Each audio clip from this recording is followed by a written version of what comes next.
ओम ओम ओम अन्नादु भवति भूतानि पर्जन्यादु अन्न संभवा यज्ञादु भवतु पर्जन्या यज्ञ कर्म समुद्भवा।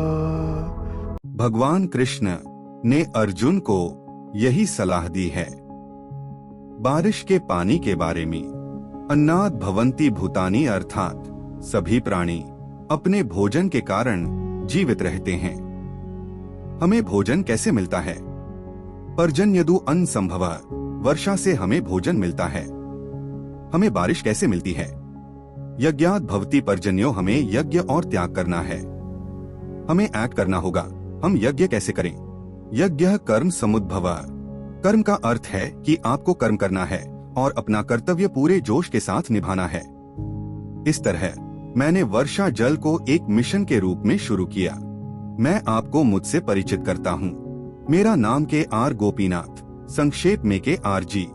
मैं के.आर.जी रेन वाटर फाउंडेशन के चेयरमैन के रूप में कार्य करता हूँ। एक ऑर्गेनाइजेशन चेन्नई में जो रेन वाटर हार्वेस्टिंग करता है, जो कि वर्षा जल का रक्षण और संरक्षण करना होता है। प्रकृति का अनमोल उपहार।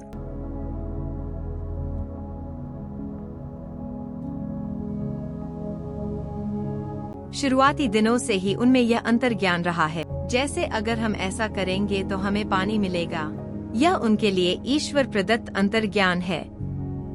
पर्टिकुलरली वह केवल एक छोटी सी बात का सुझाव देते हैं।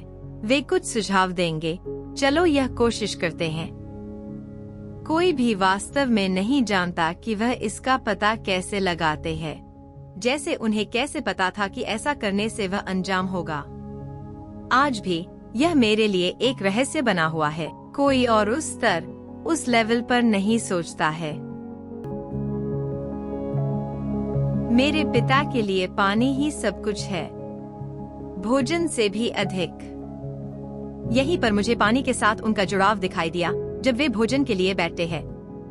पहली चीज जो टेबल पर होनी चाहिए वह है एक गिलास पानी। ये अनिवार्य था। जब पापा के आने की खबर होती तो पानी पहले से रख देती। तो मुझे लगता है पानी के साथ वो रिश्ता सदियों पहले शुरू हुआ था। अपने स्कूल के दिनों से ही मेरी दादी मुझसे कहा करती थी, जब भी गोपी आता सबसे पहले वह पानी चाहता। वे पानी पीना जरूरी समझते हैं। हर रोज 2 लीटर पानी उनके शरीर में जाता है।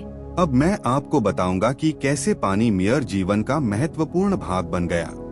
जब मैं स्कूल में पढ़ाई करता था, मेरे स्कूल के शिक्षक ने एक दिन कहा, आने वाले रविवार को तुम सभी तैयार रहना, हम भ्रमण पर जा रहे हैं। वहाँ एक पहाड़ है।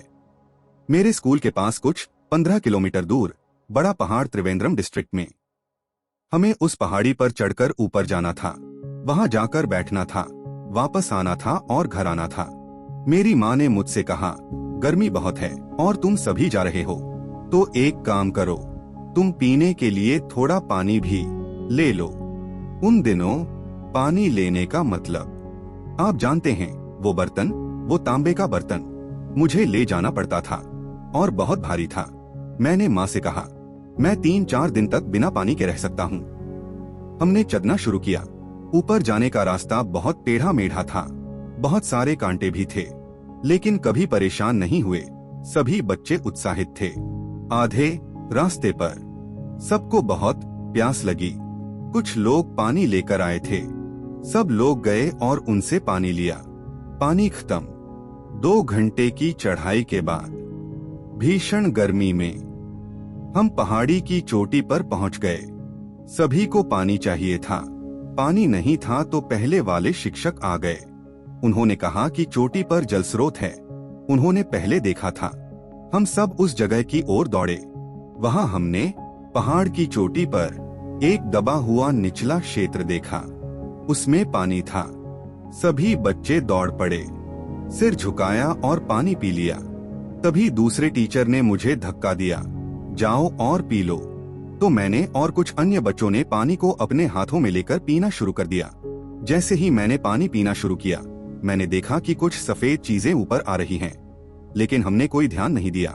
हम उस समय बहुत प्यासे थे। फिर हम बाहर आ गए। दूसरे शिक्षक ने हम चारों को एक तरफ बुलाया, शांति से पूछा, ये पानी में तैरती सफेद चीजें क्या हैं? वे भी वहां थे।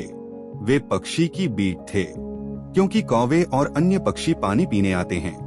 वे कभी कभी पानी में अपनी बीट भी छोड़ देते हैं और हमने वही पानी पिया। मुझे उस समय उल्टी जैसा महसूस होने लगा। हे भगवान, क्या मैंने वही पानी पिया? मेरे दिमाग में वही चल रहा था। मैं किसी तरह मेरे घर पर वापस आ गया। मैंने अपने माता पिता को इसके बारे में बताया। उनके साथ मेरे दादाजी वहां थे। उस समय मेरी माँ ने बताया, मैंने तुमसे पानी ले जाने को कहा था, तुमने पानी लेने से इनकार कर दिया।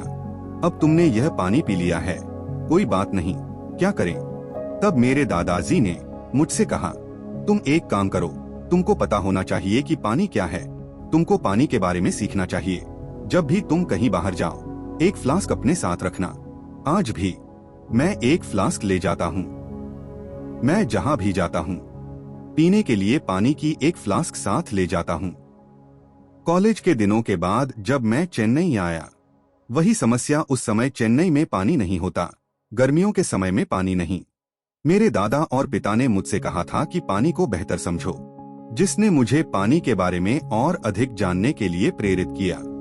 अंत में भगवान के आशीर्वाद से मैं अब रेन वाटर हार्वेस्टिंग कर रहा हूँ, जो कि मेरे जीवन का मिशन बन चुका है।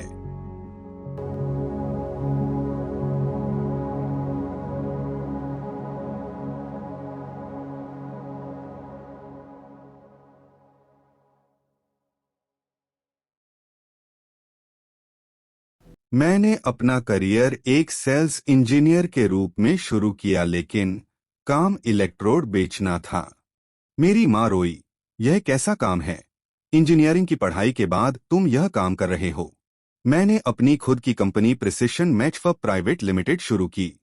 हमारे ईमानदार काम के कारण मेरे ऑर्गेनाइजेशन को best small scaled industrial webinar में चुना गया। मुझे तमिलनाडु के राज्यपाल से अवार्ड मिला।